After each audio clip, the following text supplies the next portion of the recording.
Six Flags Great Adventure. Okay,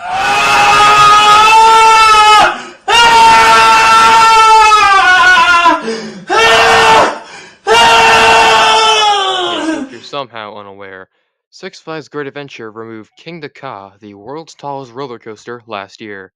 That alone would have been bad enough, but they also decided to remove Green Lantern and a bunch of other iconic rides such as the Skyway and the Parachute Tower. Now, I'm not going to get into my feelings and all this here. Ooh boy, that can warrant its own video. But this was an awful decision, and people were rightfully outraged. But there was something positive this year for the park, a brand new thrill coaster to open its gates on opening day. That coaster was Flash Vertical Velocity, and let's just say the reception to it was interesting.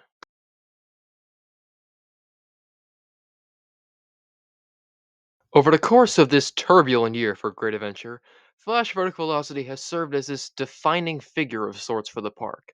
This brand new Vekoma Super Boomerang opened earlier this year as the park's newest thrill coaster, and at 172 feet and 58 miles per hour, it is no slouch statistically. But there are lots of issues across the board with this ride.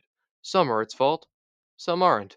So without further ado, I bring to you my thoughts on the newest roller coaster at Six Flags Great Adventure.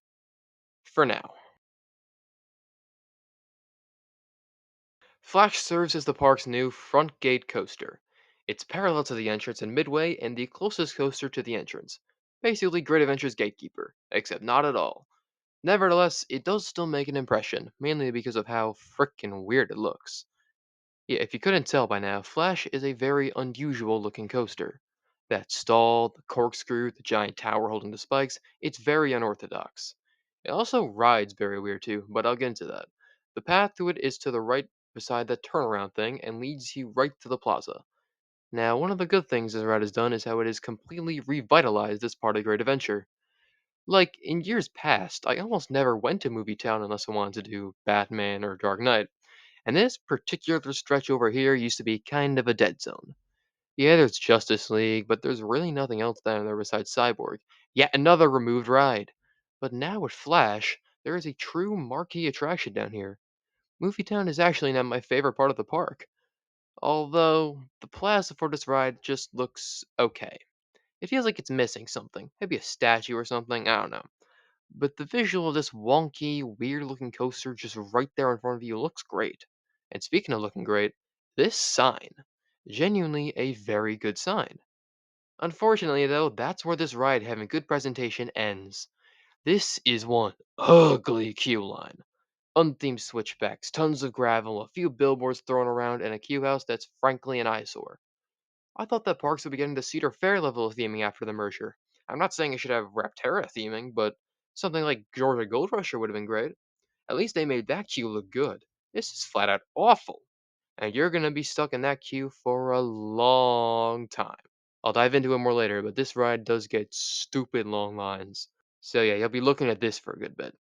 Eventually, you'll reach a point where you need to put anything in your pockets into a small locker. Bags and any other big items have to be left with a non-rider or in a paid locker outside the queue.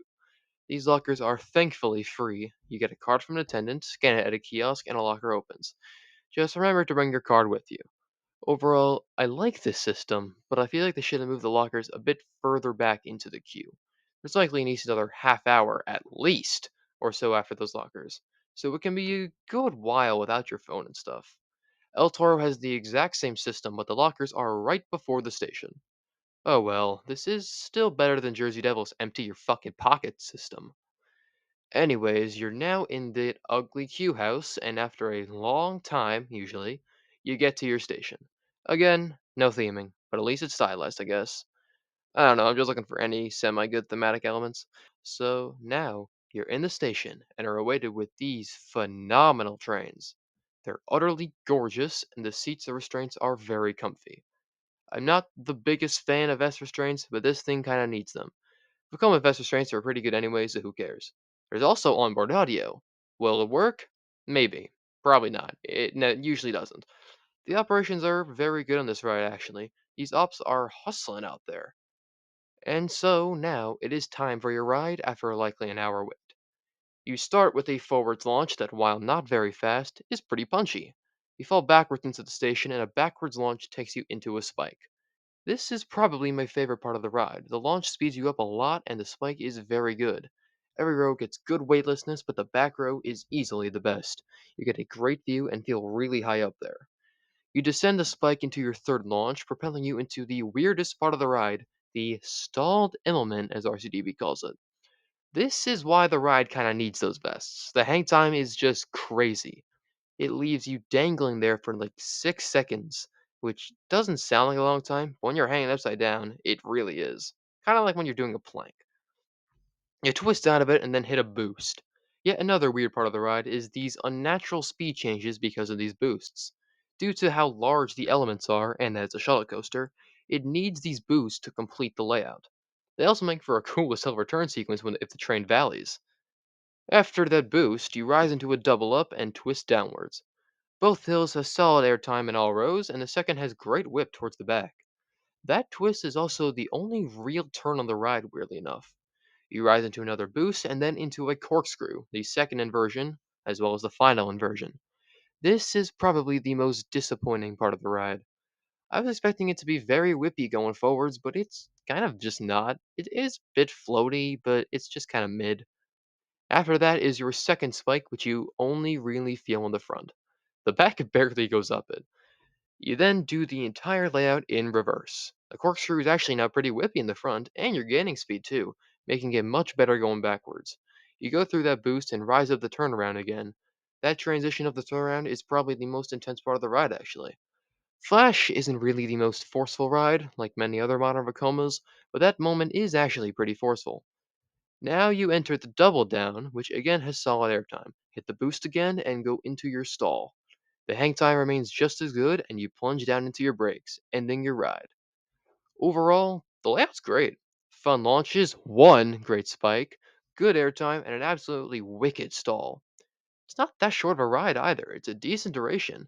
And one thing I forgot to mention, like every other new Vekoma, it's incredibly smooth. Almost too smooth. My main problem with the ride experience is that it doesn't have any real intense or crazy elements. Spoiled, I know. The stall is kind of crazy, I guess. But there's no like snappy inversion or insane transitions, if you get what I mean. It's almost too polished, if that's the word for it. It's still excellent, but it's just lacking that oomph factor that a lot of great rides have. It's definitely not like family thrill like some other new thrill coasters these days are, but it's far from like this white knuckle extreme ride for thrill seekers only either. Flash is a very, very fun coaster, but it's not going to blow your mind. If you want something like that, Toro is across the park. Okay, that should wrap it up. Time for my score. This will be actually a pretty standard review if I had to say. Ah, crap. I have to talk about the circumstances around this thing. Ugh, oh well. Time to enter that minefield. I'll get it out of the way here. Flash should not have gone to Great Adventure. It simply is not a good fit from a logistical standpoint. It kind of makes sense for the ride lineup, though, if you don't really think about it. They did need a multi-launch, and they did need a shuttle coaster, I guess. But this type of ride, this kind of ride, just never made sense here at all. A marquee attraction with only one train at one of the largest parks in America is a recipe for disaster in terms of capacity. This thing can get up to 3 hours or more on busy days. Allow me to repeat that 3 hours at a Six Flags park. Jesus Christ, what were they thinking? And it was never even supposed to be here in the first place. Flash was originally ordered for a park in Vietnam, but the deal for it fell through.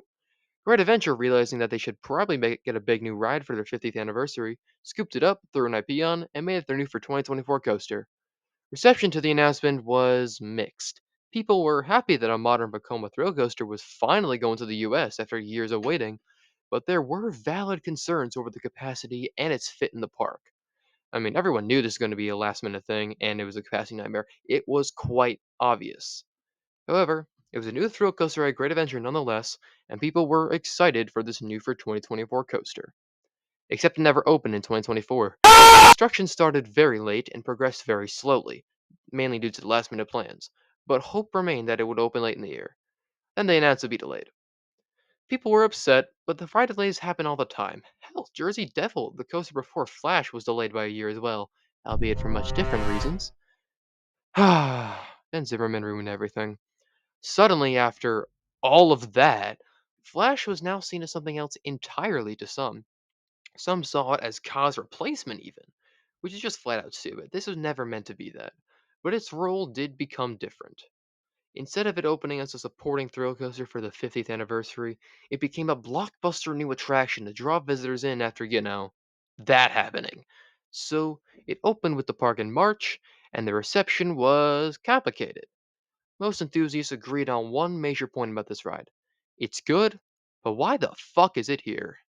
As I said earlier, this is a shuttle coaster with only one train, opening on one of the largest parks in America, which has just lost many rides that were crowd eaters.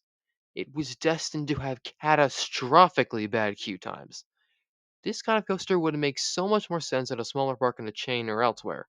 Somewhere like Darien Lakes, Six Flags St. Louis, Six Flags America, oops, never mind, Valley Fair, etc. But there were worse options at Great Adventure too, even. I mean, imagine this at Magic Mountain. The lines at Theming could have been even worse. And if there is one thing I like about Flash being a Great Adventure, it's that we finally have an heir to Batman and Robin the Chiller. An unusual shuttle launch coaster and movie town with a DC theme? They're basically the same. Except Flash doesn't overload Jackson's power grid just by operating.